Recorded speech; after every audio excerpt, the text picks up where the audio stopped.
L'essentiel de l'actualité avec Lionel Durel. Bonjour à tous, voici votre journal audio de la mi-journée de ce jeudi 24 janvier 2019 avec 24matin.fr. L'ère Carlos Ghosn est officiellement terminée chez Renault avec la démission de ce dernier. Le tandem composé de Thierry Bolloré, adjoint et dauphin désigné, et de Jean-Dominique Sénard, patron de Michelin, devrait être intronisé aujourd'hui à la tête du constructeur automobile dans un contexte riche en défis. À l'issue du conseil d'administration qui se tient à Boulogne, les deux hommes devraient se partager les fonctions de l'ancien dirigeant du groupe qui dirigeait Renault depuis 2005 et qui est incarcéré au Japon depuis plus de 2 mois. La confiance dans les médias a son plus bas historique en France, et ce depuis 1987.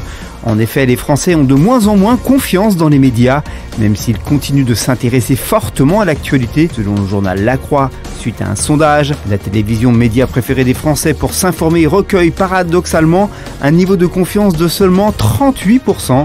La radio, le média auquel ils font traditionnellement le plus confiance, en recueille 50%. La presse écrite s'effondre aussi à 44%, tandis que la confiance des Français dans les informations trouvées sur Internet reste à un niveau très bas avec 25%.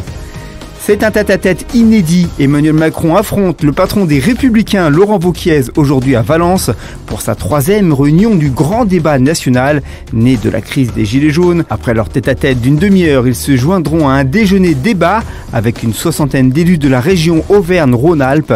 Les présidents des associations des maires des 12 départements, les parlementaires de la Drôme et la présidente du conseil départemental seront présents. Le porte-parole du gouvernement, Benjamin Griveaux, a estimé ce jour plus sain que le débat se fasse dans les urnes à visage découvert, avec la constitution annoncée d'une liste Gilets jaunes aux européennes.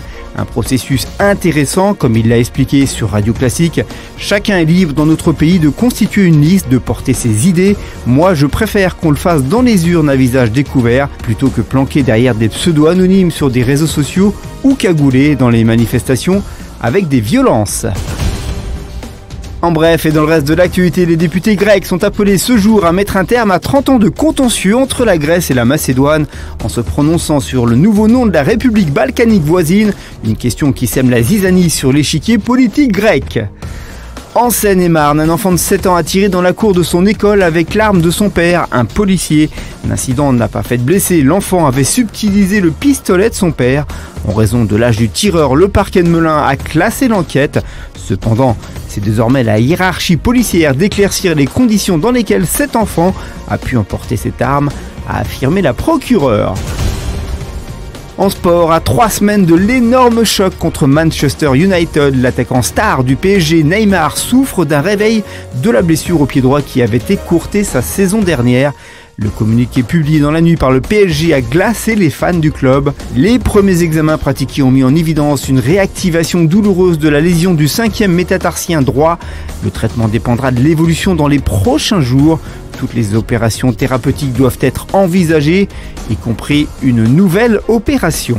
Si les recherches ont repris pour retrouver l'avion dans lequel avait pris place Emiliano Sala, disparu lundi soir au large des îles anglo-normandes, le dispositif a été réduit puisque ces recherches seront seulement aériennes. Le capitaine David Barker, en charge des opérations pour retrouver l'avion, a indiqué « Nous considérons que les espoirs de retrouver une personne en vie sont maintenant presque nuls, mais nous n'abandonnons pas, nous allons effectuer ce balayage de la côte et nous visons un radeau de survie ».